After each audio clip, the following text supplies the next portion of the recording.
எல்லாருக்கும் வணக்கம். போன வாரம் சூப்பரா ஆரம்பிச்ச மார்க்கெட் புதன்கிழமையிலேருந்து வெள்ளிக்கிழமை வரைக்கும் தொடர்ந்து சரிஞ்சு நெகட்டிவா வாரத்தையே முடிச்சிருச்சு. இருந்தாலும் நம்ம போன வாரம் பார்த்த ஒரு சில பங்குகள் சும்மா பட்டைய கிளப்பி மேல போயிருந்தது. அதுவும் பார்க்க போறோம். அப்புறம் அடுத்த வாரத்துக்கான மார்க்கெட் டைரக்ஷனும் நம்ம பேசுவோம். வாங்க வீடியோக்குள்ள போலாம். போன வாரம் ஈரான் அமெரிக்க பதட்டம் ஆரம்பத்துல ரொம்ப தணிஞ்ச மாதிரி இருந்தாலும் திரும்ப திரும்ப ஏதாவது ஒன்று சொல்லிட்டு தான் இருந்தாங்க. அதனால மார்க்கெட் பதட்டமாவே இருந்தது. மார்க்கெட் சரியறதுக்கு ரொம்ப முக்கியமான காரணம் வெள்ளிக்கிழமை அதுலேயும் ஐடி பங்குகள். ஏன்னா இன்ஃபோசிஸோட ரிசல்ட் வந்தது. அது மார்க்கெட் எதிர்பார்த்ததை விட ரொம்ப கொடுமையா இருந்தது. அதனால தொடர்ந்து எல்லா ஐடி பங்குகளும் கீழே சரிஞ்சது. ஸோ இன்னும் நம்ம காலாண்டு முடிவுகள் வர வர எந்த அளவுக்கு மார்க்கெட் அடி வாங்கும் தெரியல. ஆனா அடுத்த வாரம் கொஞ்சம் ரெக்கவர் ஆகிறதுக்கு நிறைய வாய்ப்புகள் இருக்கு. உண்மையிலே பி ரேஷியோ படி பார்த்தா நம்ம இந்தியன் மார்க்கெட் ரொம்ப சீப்பா கிடைக்குது. நிறைய பங்குகளும் ரொம்ப சீப்பா கிடைக்குது அப்படின்னு சொல்லலாம். போன வாரம் நம்ம ரிவ்யூ பண்ண பங்குகள் எல்லாமே மண்டேயே எல்லாம் சூப்பரா மேல போயிருந்தது. ஆனா அதுக்கப்புறம் அதாவது புதன்கிழமையிலேருந்து வெள்ளிக்கிழமைக்குள்ள நிறைய பங்குகள் சரிஞ்சது. அதுலயும் வாரி டெக் ரொம்ப கீழே சரிஞ்சது. ஆனாலும் இது எல்லாத்தையும் மீறி ஒரு சில பங்குகள் சும்மா பட்டை கிளப்பி மேல போயிருந்தது. அதுல முக்கியமானது பிஎன்பி ஹவுசிங், அப்புறம் ஜிஇ வெர்னோவா, அதுலயும் அதானி பவர் ரொம்பவே சூப்பரா மேல போயிருந்தது. மற்ற பங்குகள் எல்லாம் மேல போயிருந்தாலும் கொஞ்சம் ஆல்மோஸ்ட் சேம் பிரைஸ்க்கு செட்டில் ஆயிருந்தது. நம்ம ஸ்டாண்டர்ட் கொரியில எந்த சேஞ்சஸும் இல்லை. அதே கொரியில ஒரு ரிசல்ட் செட்டா ஒரு 18 பங்குகள் வந்திருந்தது.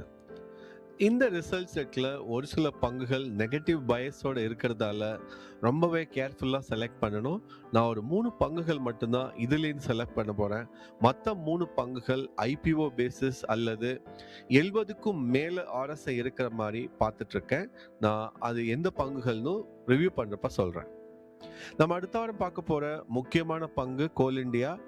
போன வாரத்துக்கு வரைக்கும் ரொம்ப தொய்வடைஞ்சிட்டு இருந்த இந்த பங்கு போன வாரம் நல்ல வால்யூமோட பிரேக் அவுட் ஆயிருக்கு. ஸோ நிச்சயமா இது 476 கூடிய சீக்கிரம் டச் பண்ணிடும் அப்படிங்கிறது என்னோட எதிர்பார்ப்பு. சோலார் பேனல் மேனுஃபேக்சர் பண்ற பிரீமியர் எனர்ஜி ரெண்டாவது முக்கியமான பங்கு. 1008க்கு கிடைச்சாலும் இந்த பங்கோட விலை நிச்சயமா வேல்யூவேஷன் படி சீப்புன்னு தான் சொல்லணும். நல்ல ஃபண்டமெண்டல்ஸ் இருக்கு. ஆர்எஸ்ஐ, மூவிங் ஆவரேஜ், வால்யூம் எல்லாமே பொருந்தி வருது. ஸோ அடுத்த வாரத்துலேருந்து எவ்வளோ ஃபாஸ்டா இது 52 வீக் ஹையை டச் பண்ணுன்னு பார்ப்போம். ஸோ நிச்சயமா நம்ம கவனிக்க வேண்டிய முக்கியமான பங்கு. இந்த மாதம் முன்னாடியே ஒரு வாட்டி ஐஏஎஃப்எல் கேபிட்டல் பார்த்துருக்கோம். இது தொடர்ந்து போன வாரத்துலேருந்து நல்லா முன்னேறி வருது. ஸோ 310 312 ரேஞ்சிலேருந்து 320 வந்திருக்கு. ஸோ இப்போவும் இதோட ஃபண்டமெண்டல்ஸ் அப்புறம் முக்கியமாக வால்யூம், ஆர்எஸ்ஐ எல்லாமே நல்லா இருக்கு. ஸோ 320லேருந்து இன்னும் அதிகமாக இந்த மாதம் போகிறதுக்கு நிறைய வாய்ப்பு இருக்கு.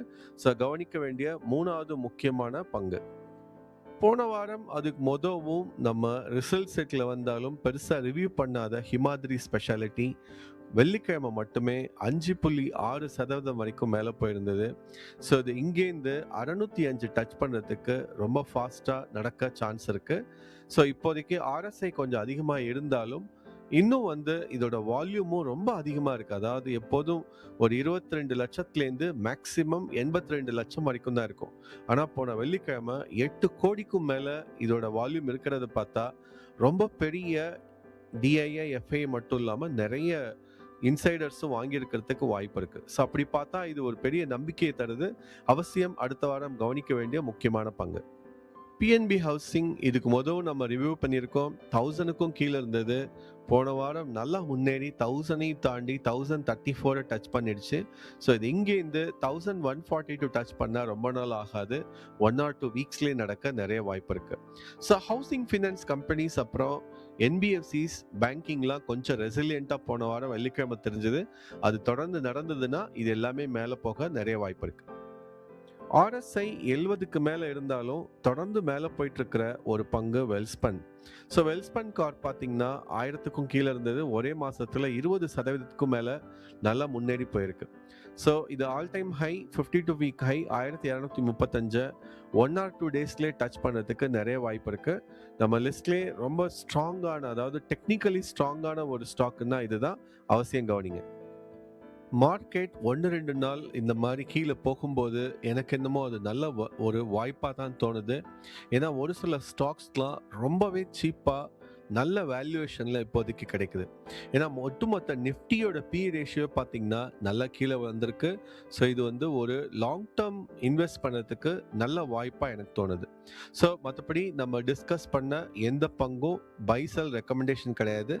நல்லா ரிசர்ச் பண்ணிட்டு ட்ரேட் பண்ணுங்க. All the best. Thanks for the support.